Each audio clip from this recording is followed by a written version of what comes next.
Hello, my name is Brady Rambo. I'm here today to discuss my flare and gas powered systems. It's a special system that's designed to work underwater or in aviation vehicles, and it's centered around using actually a flare.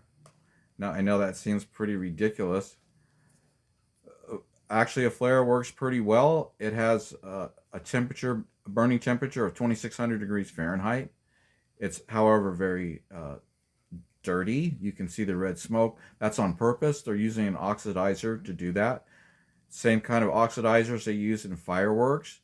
You get different oxidizers to give you different colors. And so what we're going to talk about is how we make this system work underwater. We'll go with that first. And here's this system right here. Here's your water tank. It's blowing into this tank right here. The tank's going to create steam from a flare burning on the other side. The flare needs the steam to work because it's sealed inside of a chamber. There's more oxygen in steam than there is in regular air. Regular air is about 21% oxygen. Steam contains 33% oxygen, 67% hydrogen. So the process of burning out the oxygen and getting steam, I'm getting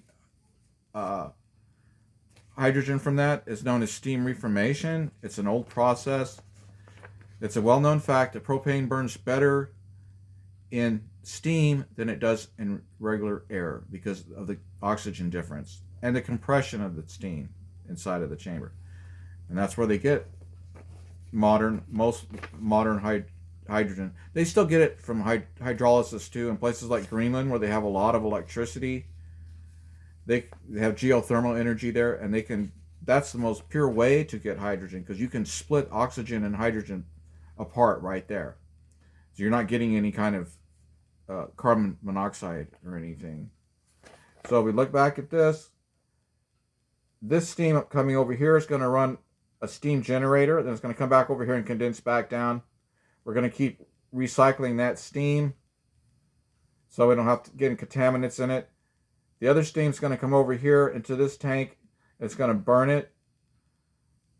And the byproduct's going to be hot hydrogen gas and carbon monoxide. It's going to go through a Stirling engine. Then it's going to go here, and they can use that syngas. They can burn that. And they have modern day methods for doing that. So that's good. Here's your heating element if you need it. We're going to go to a different.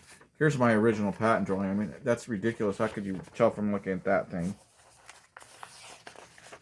Here's the aviation system. These will be the boilers inside. You'll still have a water tank. It'll be in the airplane wings. It won't be in that stupid tank. And the flare's not going to be way up inside of there like that. This is just for demo.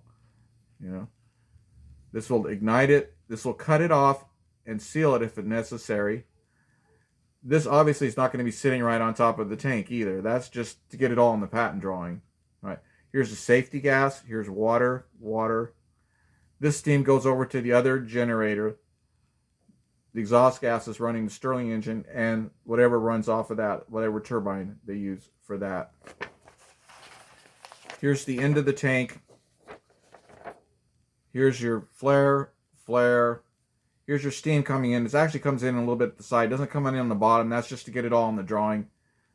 The brown thing on the bottom, that's where your sludge goes. Here's a gas poured in if they want to do that. Here's your exhaust out. And then your water, and the safety gas coming in. Okay. Here's another system that I designed for the Ariel. It's a propeller, a rotor. If you get in trouble, it'll pop open, and it works to auto-rotate the vehicle down because they're just using these little egg beaters. This will be a big safety feature right there. Here's for the submarines. It's actually bladders that'll blow up and help pull it up off the floor if they need to in the water. Why do you want this? Well, because the underwater system is actually good for mining. There's a lot of lakes that have a lot of methane gas underneath them. It's only natural that they would because everything falls into the valley there. And all the decomposing and the water and stuff creates a lot of methane gas. If you've done a lot of fishing, you'll see bubbles coming up. That's methane gas coming up. Why would you want to do that? Well, you could tap into that too and use that as a power source also. Instead of putting it in tanks and piping it and tanking it and bringing it here, you're right there on top of it. So that's good for maybe an oil field. Like, man, we wrecked that place. We'll go in and you can fix lakes and refurbish them, filter out all that stuff, the carbon dioxide that you get, because what we're actually doing is we're taking carbon monoxide and we're catalyzing it and making it carbon dioxide upstairs in the air and down under the water. This will also help run a submarine. You think that's ridiculous, but I've actually seen other full steam reformation systems in submarines where they've got diesel fuel and they've got a big reformation chamber and then they've got liquid oxygen tanks. That's ridiculous. My reformation was was kind of a byproduct. In the submarine, we're just blowing that right out. We're not doing anything with those syngas, blowing it right out of the sub. We don't want it down there. And this isn't a big submarine that's going to take a crew of 70 across the 7 seas with 7 nuclear bombs. It's not designed for that. It's probably about the size of an SUV. It's not for a torpedo. It takes too long to warm up. Like, man, when are you going to send that thing? It's not for that. As far as aviation purposes, yes, that'll still be used for warfare. There's nothing you can do about that. They were throwing fire bombs out of hot air balloons when they first came out. I mean, why is it so important for aviation? Because these EVTOL, electric vertical takeoff land vehicles, they run on batteries. They only run about 40 minutes. Now, Honda's developed a gas turbine system that they will be using for their hybrid system. It costs about $175 million to design the whole system, and it runs about 60,000 RPM. It's got a generator on it. If anything gets out of click, that whole thing's just going to fall apart. Steam is used for generating electricity. They use it for nuclear subs. They heat up the water, they steam it up, then it runs a steam turbine. Same thing in gas-powered, coal-powered power plants. They all do the same thing. Modernized vehicles, they're getting modernized power plants are actually getting more advanced gas turbines.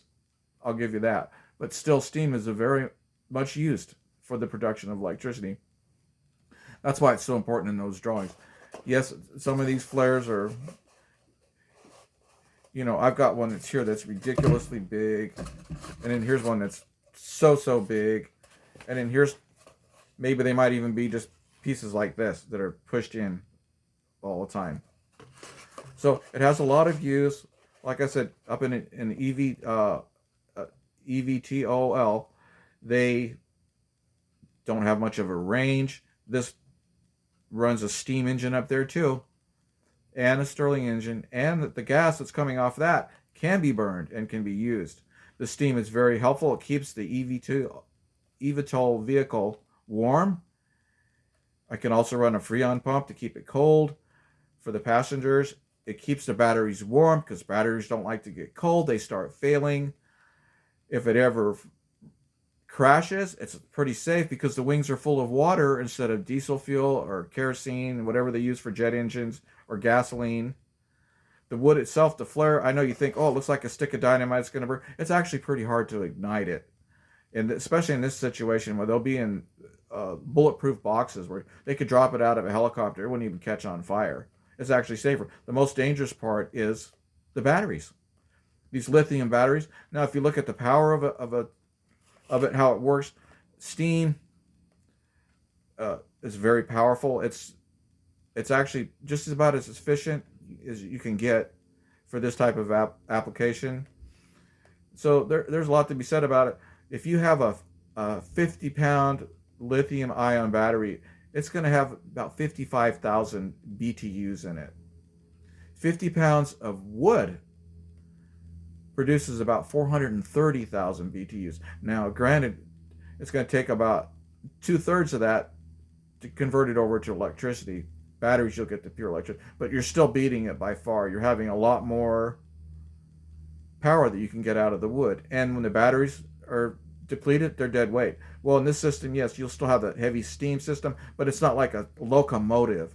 It's just turning a real simple armature for the charging, for the alternator generator, much more efficient. You're getting more bang for your buck using this system. And so that's basically how the whole system works. And we'll have a further discussion about this in the future. And thank you for listening. Thank you very much.